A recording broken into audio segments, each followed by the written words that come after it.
বাবা মায়েদের একটা বিরাট প্রশ্ন থাকছে, সেটা হচ্ছে বাচ্চারা আজকালকার দিনে খুব বেশি মোবাইল ফোনে আসক্ত হচ্ছেন এবং সেটা থেকে তাদের মুক্তি পাওয়ার একটা রাস্তা কি হতে পারে সেই বিষয়ে যদি একটু ডক্টর অ্যাশ বলেন। যেহেতু অ্যাডিকশান, মোবাইল অ্যাডিকশানের মধ্যে একটা লস অফ কন্ট্রোল থাকে, অর্থাৎ যে ছেলেটি করছে এটা কি তার অসুস্থতা নাকি ইচ্ছাকৃত বদমাইশি, এইটা হচ্ছে তফাৎ করার বিষয়। অর্থাৎ সে কথা শুনছে না, তার পড়াশোনার ক্ষতি হচ্ছে, তার স্বাস্থ্যের ক্ষতি হচ্ছে, সব কিছু হচ্ছে, তবু সে ছাড়ছে না।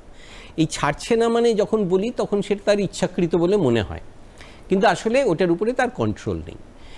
এবার বেশিরভাগ ক্ষেত্রে আমরা ক্লিনিক্যাল পরিসরে যেটা দেখি সেটা হচ্ছে যে ইউজুয়ালি মোবাইল অ্যাডিকশান যাদের হয়, যারা দীর্ঘ সময় এইটাকে নিয়েই কাটাতে চায় এবং এর ফলে অনেকগুলো কনসিকোয়েন্স হচ্ছে, যেমন তার ব্যক্তিগত স্বাস্থ্যের ক্ষতি থেকে শুরু করে ঘুম, খিদে, সম্পর্ক এবং প্রোডাক্টিভিটি, সব রকমেরই, যেগুলো বলেছিলাম শুরুতেই, যে এই সবকটা এরিয়ায় যখন খুব বড় রকমের অসুবিধে তৈরি হচ্ছে তখন এটাকে একটা অসুস্থতার বাতাবরণে দেখাই ভালো।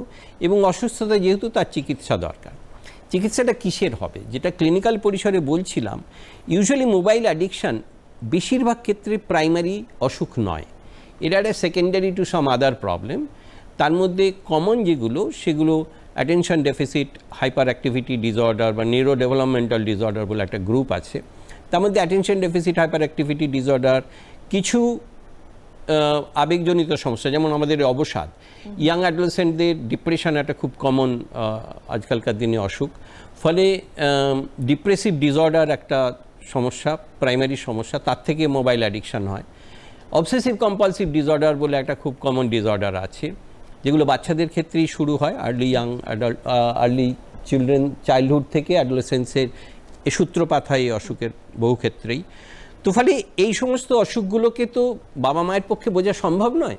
ফলে যখন তারা দেখছেন যে এই মোবাইল নিয়ে একটা বেশ বড়সড় সমস্যা হচ্ছে, এক্ষেত্রে হয়তো কোনো ওই পেশাদার মনশ্চিকিৎসক, একজন প্রফেশনাল সাইকিয়াট্রিস্টের সঙ্গে যোগাযোগ করাটাই কাম্য হবে।